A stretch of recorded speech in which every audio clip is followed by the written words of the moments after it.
మధుని కూడా భోజనానికి పిలుచుకొస్తాను. తనని మాత్రం అక్కడ ఒంటరిగా వదిలేసి మనం ఇక్కడలా తింటే బాగోదు కదా. నువ్వు కూర్చో. ఆ పిలుపులేవో నేను వెళ్ళి పిలుస్తాను. నువ్వు పిలిస్తే మొన్న వర్షంలో తడుస్తుందని బాలు వెళ్ళి పిలిచినప్పుడు అన్నట్టుగానే అంటుంది. నువ్వు మళ్ళీ దాన్ని సమర్థిస్తావు. ఈయన గారు నీకోసం అడుగులు అటువైపు వేస్తారు. నేను దానికి ఎలా చెప్పాలో అలా చెప్పి తీసుకొస్తాను. మీరు తినండి.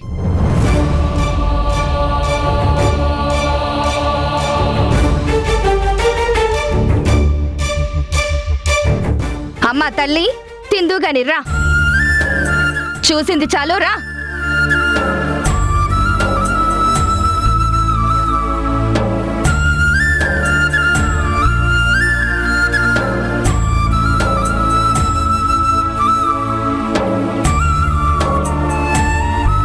అక్కడే కూర్చో, కూర్చో.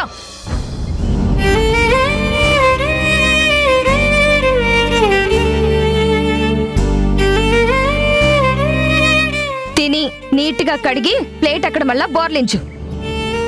మీరు తినండి.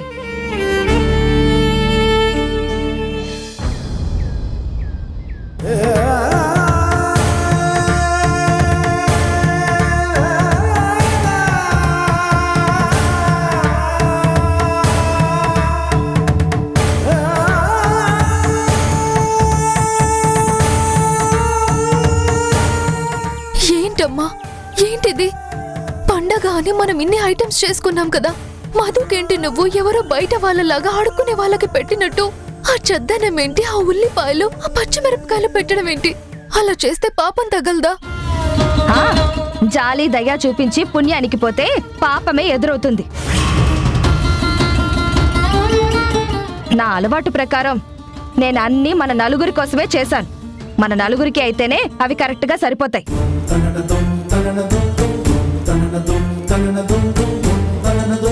ముందు మీరు తినండి. దానికి కావాలంటే తర్వాత ఒక ముద్ద వండి పెడతానులే. తినండి. ఏం పర్లేదమ్మా, నేను ఒక్క పూట తినకపోతే ప్రపంచమేమి తలకిందులు కాదు. అయినా దేవుడి పూజ చేసుకున్న తరువాత ఉపవాసం ఉంటే కూడా మంచిదంటారు. ఈ ప్లేట్ మధుకిస్తాను. బుజ్జమ్మ, నువ్వు కూర్చో. అమ్మ ఏం చెప్తుందో కాస్త విని అర్థం చేసుకునే ప్రయత్నం చెయ్యి. చెప్తున్నారు కదా, కూర్చో.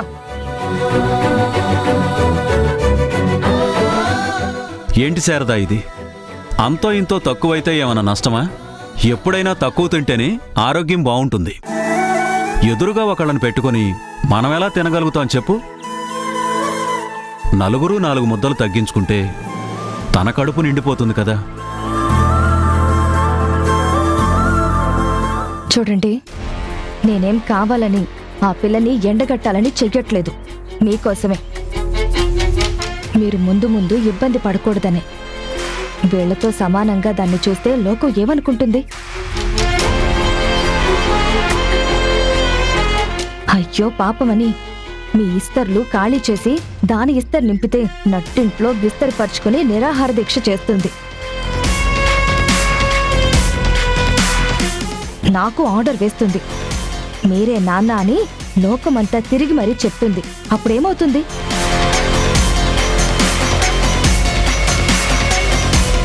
మా నాన్న ఆ మధుని కూతురుగా యాక్సెప్ట్ చేశాడు అంటే మేం నాన్న పిల్లలం కాదు కదా అని వెళ్ళి గుణ జననీల దగ్గర చేరిపోతారు. అలా జరిగితే మీరు తట్టుకోగలరా? ముద్ద గొంతులోకి దిగుతుందా? ఇప్పుడు పంచిన ముద్దే రేపు మీరు తినలేక బాధపడతారు. బాధ గుండెలకి అడ్డం పడుతుంది. ఇప్పుడు అయ్యో పాపమని తర్వాత అలో లక్ష్మణ అని ఏడుస్తారా?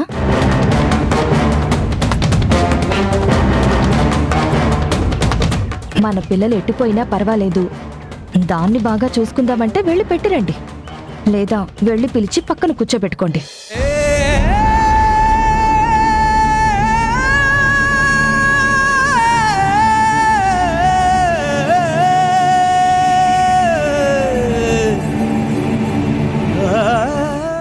మీరు తినండి.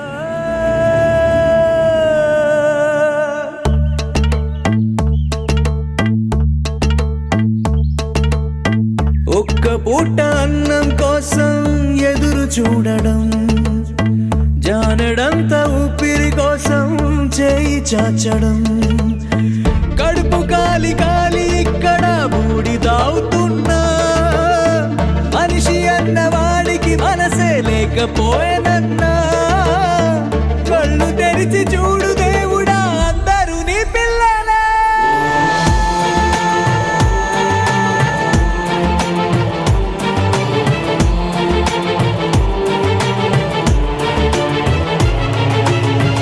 ఒక్క పూట అన్నం కోసం ఎదురు చూడడం, జానెడంత ఊపిరి కోసం చేయి చాచడం. కొరకువే కొరుకు. ఆ పచ్చిమిర్చి కొరికితే నీ నోరు మండాలి. అప్పుడే నా ఒళ్ళు కాస్త చల్లబడుతుంది. నిన్ను చూసిన దగ్గర నుంచి నా ఒళ్ళు బొగబొగ మండిపోతుంది. గుండెలోనా సౌవడుందే, గొంతులోనా ప్రాణముందే, ఊపిరి మాత్రం ఉన్న పళంగా పోతున్నట్టుందే, ఉక్కిరి బిక్కిరి చేసే బాధే చుట్టుముట్టిందే. ఓరోరి దేవుడో ఎన్నెన్ని సితారాలు సేతావు నీ రాతలో, నీ సేతి బొమ్మలా ఈ నేల మీద మేము ఆడాలి ఎన్ని ఆటలో. ఓరోరి దేవుడో ఎన్నెన్ని సితారాలు సేతావు నీ రాతలో, నీ సేతి బొమ్మలా ఈ నేల మీద మేము ఆడాలి. ఇవాళ వినాయక చవితి. మధు అక్కడ ఎలా ఉందో ఏంటో, పూజ చేసుకుందో లేదో. నా మనసంతా దాని మీదే ఉంది. కనుక్కుంటే కానీ నా ఈ ఆరాటం తగ్గదు.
మధు, నిన్నటి నుంచి నిన్నిలా చూస్తుంటే నాకు చాలా బాధ అనిపిస్తుంది. ఎంత హుషారుగా చలాకీగా ఉండేదానివి. ఇప్పుడు నిన్నిలా చూస్తుంటే నాకే దుఃఖం పొంగుకొస్తుంది. నేను మీ ఇంటికి వచ్చినప్పుడు మీ అమ్మ కానీ మీ అమ్మమ్మ కానీ ఎంత ప్రేమ చూపించేవారు, ఎంత గ్రేట్ గా నిన్ను చూసేవారు. జనని గారు నీ మీదే పంచ ప్రాణాలు పెట్టుకుని నిన్ను పెంచారు. అమ్మమ్మ చెప్పింది, తనకి మధు అంటే ప్రాణమమ్మ, కంటికి రెప్పలాగా దాచుకుంటుంది.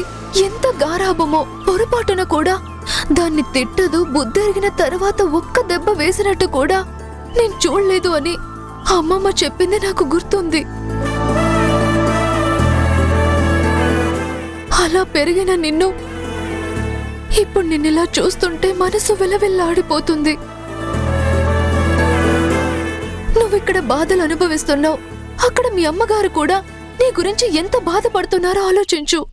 ఇక్కడ పరిస్థితులు ఏమన్నా అనుకూలంగా ఉన్నాయా? నాన్నేమో మౌనంగా ఉన్నాడు, అమ్మేమో సాధిస్తుంది. ఆయన నిన్ను యాక్సెప్ట్ చేయడం లేదు. అమ్మ నిన్నెలా బయటికి పంపించాలా అనుకుంటుంది. ఇన్ని తిప్పలు అవస్థలు పడుతూ ఇక్కడ ఉండడం అవసరమా? దయచేసి మీ అమ్మగారి దగ్గరికి వెళ్ళిపో Madhu.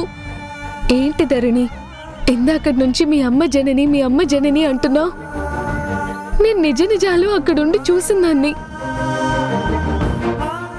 I know what is the fact. Janani గారు నా కన్న తల్లి కాదు, నీ కన్న తల్లి.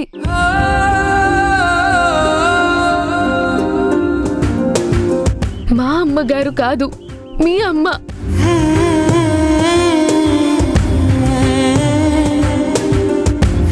నన్ను ఎవరన్ని బాధలు పెట్టినా, ఎవరు యాక్సెప్ట్ చేసినా చేయకపోయినా నేను రావాల్సిన చోటుకే వచ్చాను, ఉండాల్సిన చోట్లోనే ఉన్నాను.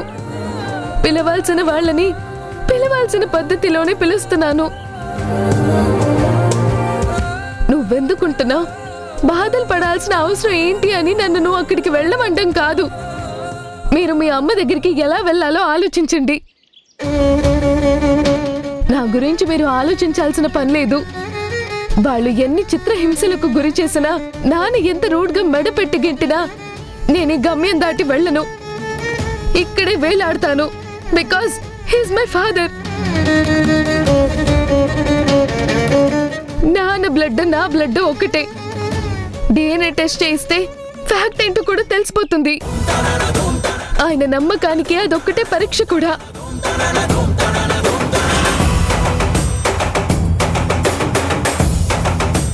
ఏంటి? జనని గారు మా అమ్మ, నేను నాన్నను వదిలిపెట్టి వెళ్ళాలా? అది జరగని పని. మా నాన్న నన్ను ఎట్టి పరిస్థితుల్లో వెళ్ళనివ్వడు. వెళ్ళే సిచ్యువేషన్ రాదు. ఇది నిజం. అంటే నువ్వు ఇంకా జనని గారు మీ అమ్మ అని నమ్మడం లేదా? చెప్పు, నిజంగా నువ్వు నమ్మడం లేదా? నేనింత ఖచ్చితంగా మా నాన్న అన్నప్పుడు నువ్వు నమ్మకపోవడానికి కారణం? నా నమ్మకం ముఖ్యం కాదు. మా నాన్న మా కోసం ఎన్నో చేశాడు, ఎంతో కష్టపడ్డాడు, ఇప్పటికీ కష్టపడుతున్నాడు. మా అందరినీ వదిలేసి దుబాయ్కి వెళ్ళేది మా భవిష్యత్తు కోసమే. అలాంటి మా నాన్నని వదులుకొని వెళ్ళడం నా వల్ల, బాలు వల్ల కూడా కాదు. ఓహో, మీ నాన్నగారు మాత్రమే మీకోసం కష్టపడ్డారు. మరి మీ అమ్మ నన్ను తేలిగ్గా పెంచిందా? గాలికి వదిలేసిందా? నేను గాలి తిని బ్రతికానా? నా అమ్మ స్థానంలో ఉండి పెంచింది మీ అమ్మ. అయినా నిజం తెలిసిన తర్వాత మా నాన్న దగ్గరికి నేను వచ్చానుగా. మీ అమ్మ మీ నాన్న విడిపోవడానికి కారణాలేంటో కూడా నీకు బాగా తెలుసు అనుకుంటా. తను భర్త నుండి విడిపోయిన తర్వాత కూడా నన్ను చిన్నని తన భుజాన వేసుకొని కష్టం అంటే ఏంటో తెలియకుండా ఆ నీడ కూడా మా మీద పడకుండా పెంచింది. మంచి చదువు, మంచి లైఫ్, ఎవ్రీథింగ్ కోరింది ప్రతిదీ ఇచ్చి మమ్మల్ని మీ అమ్మ కష్టపడి పెంచింది. కానీ నాకు చిన్నప్పటి నుంచి ఉన్న ఒకే ఒక్క లోటు అదే నాన్న అనే పిలుపు. అంత చేసిన అమ్మని నాన్న కోసం నేను వదిలి రాలేదా? నేను చేసిన పని నేనే క్షమించలేనంత తప్పు. మీరు మీ అమ్మ నాన్న దగ్గరికి వెళ్ళాలని, మీ ఫ్యామిలీ అంతా ఒక దగ్గరుంటే చూసి సంతోషించాలని, నేను మా నాన్న దగ్గరుంటూ సంతోషపడాలని ధైర్యం చేసొచ్చాను. నీ మనసులో అమ్మ దగ్గరికి వెళ్ళాలని, అమ్మతో కలిసి ఉండాలని ఉంది. కానీ నీకు నాన్న మీద ఉన్న ప్రేమ నిన్ను కట్టిపడేస్తుంది, కదలకుండా చేస్తుంది. అలా ఏం లేదు. ఏంటి లేదా? నిజం చెప్పు, లేదా?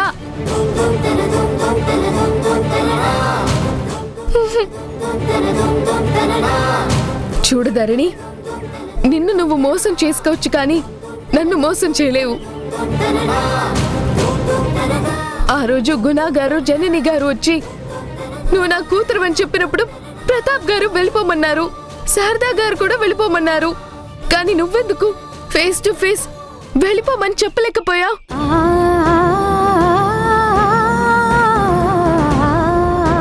బాలు కూడా కనీసం హాష్గా మాట్లాడలేదు కదా.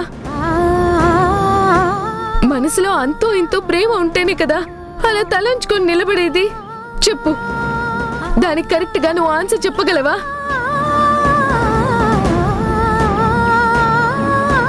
చూడు ధరణి, కొన్ని మనసులో దాచుకున్నావు అనుకుంటారు, కానీ అవతల వాళ్ళకి కనబడుతూ ఉంటాయి. ఏదో ఒక రూపంలో నీ మనసులో ఉన్నది బయటపడుతూ ఉంటుంది. I know you are struggling. నాకు సమాధానం చెప్పాల్సిన అవసరం లేదు. కానీ నేను ఎందుకు వచ్చానా అని లోతుగా ఆలోచిస్తే నీకు చాలా వరకు నిజం అర్థమవుతుంది. నువ్వు నీ ప్లేస్ ఏంటో ఆలోచించి నిర్ణయం తీసుకోగలవు. ఆలోచించు ధరణి.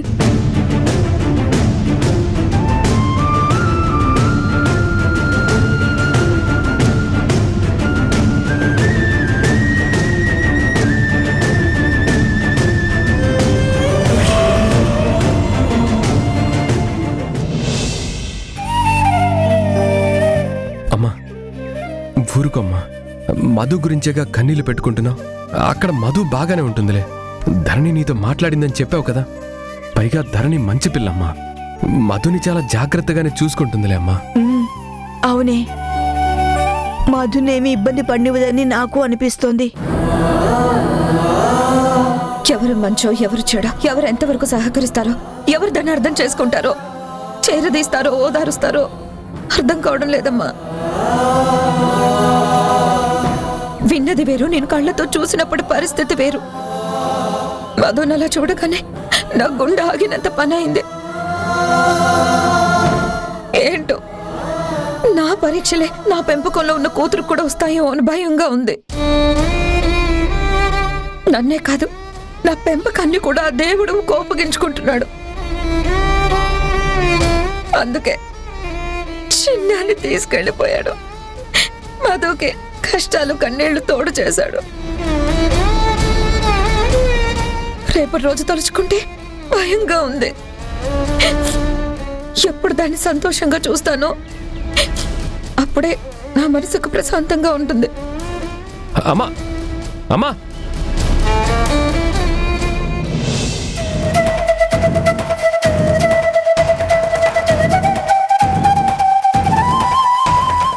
తనని ఇంకా అలాగే బాధలకి వదిలేస్తే ఏ క్షణంలో ఎలాంటి నిర్ణయం తీసుకుంటుందో అనేంతగా జనని ఆరోగ్యం దెబ్బతింటే, సరైన నిర్ణయం తీసుకోకపోతే డిప్రెషన్లోకి వెళ్తే, నో, జననీలో తిరిగి ఆత్మస్థైర్యాన్ని పెంచాలి.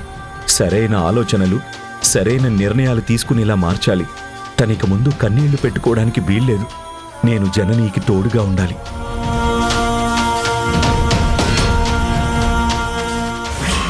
ఇంత జరిగిందా?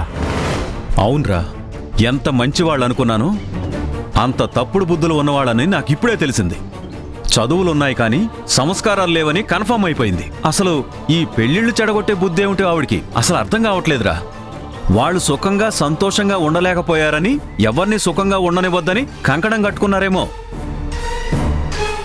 ఆ జనని అందుకేరా ఆ అబ్బాయితో ధరణి పెళ్లి జరగకుండా చూడాలని చాలా బాగా ట్రై చేసింది. శక్తి అప్పట్లో చెప్పినవన్నీ ఇప్పుడు కరెక్ట్ అనిపిస్తున్నాయిరా. కానీ అందరూ సెల్ఫిష్ లేరా. అందుకే నేను నా కూతుర్ని మీకివ్వను, పెళ్లి క్యాన్సిల్ అని చెప్పేశా. లేకపోతే నా పిల్లలు వాళ్ళ పిల్లలేంట్రా? అరే, ఇలాంటి మనుషులు కూడా ప్రపంచంలో ఉంటారా అని నేను ఆశ్చర్యపోతున్నాను. వాళ్ళు ఎందుకు అలా చేస్తున్నారో నాకు అర్థం కావట్లేదురా. కానీ కడుపులో మాత్రం ఏదో దుర్మార్గం ఉందని మాత్రం నాకు అనిపిస్తోంది. అరే, పూరిటి దగ్గర నుంచి ఇప్పటి వరకు నేనే కదా వాళ్ళని పెంచి పెద్ద చేసుకున్నది. అలాంటప్పుడు నా పిల్లలు వాళ్ళ పిల్లలు ఎలా అవుతారా? వాళ్ళెలా మా పిల్లలని చెప్తున్నారు? ఎంత దుర్మార్గులైనా అలా చెప్పాల్సిన అవసరం ఏంటి? వేరే వాళ్ళ పిల్లలు మా పిల్లలంటే వాళ్ళకొచ్చే లాభం ఏంటి? ఆ సైడ్ కూడా ఆలోచించరా?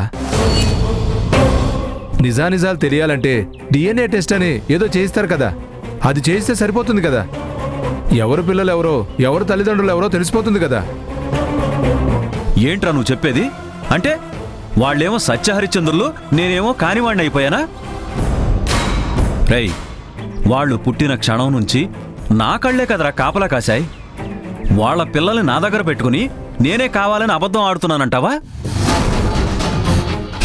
ధరణి బాలులు ఖచ్చితంగా నా పిల్లలేరా. నేనెలా పంపిస్తాను వాళ్ళ దగ్గరికి? వాళ్ళేవో ఆధారాలు చూపిస్తామంటున్నారు కదరా. రేయ్, ఈ సర్టిఫికెట్లు, ఈ రిపోర్ట్లు ఎంతసేపు రా సృష్టించడం? ఇవాళ రేపు PhDలు, డిగ్రీలు, PGల సర్టిఫికెట్లు ఎన్ని తారుమారవడం లేదురా. ఉద్యోగాలే చేస్తున్నారు పెద్ద పెద్ద కంపెనీల్లో.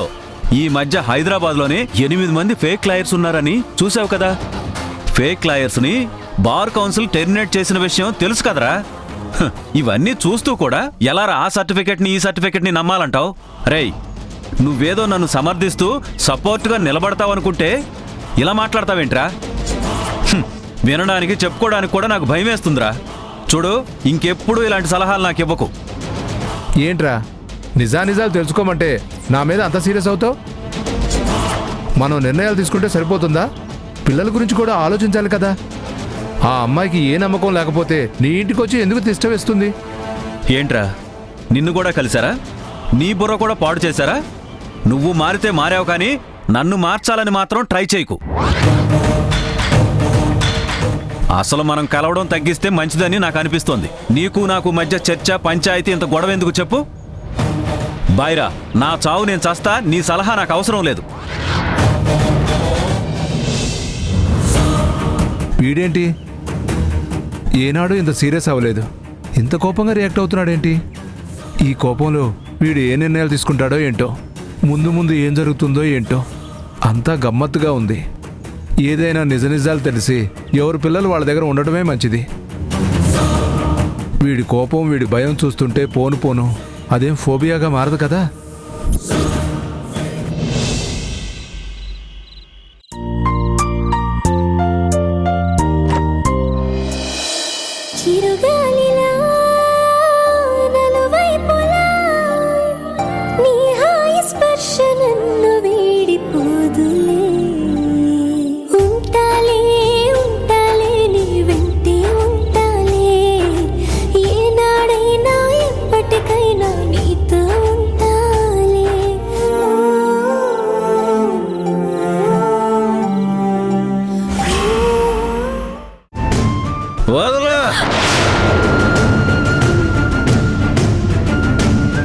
మీరు మీ పిల్లల కోసం ఆరాటపడుతున్నారు, నాన్న కోసం నేను అంతే అండి. నేను మీ కూతురని తెలిసాక ధరణి, బాలుని, జనని గుణగారులకి అప్పగిస్తారా?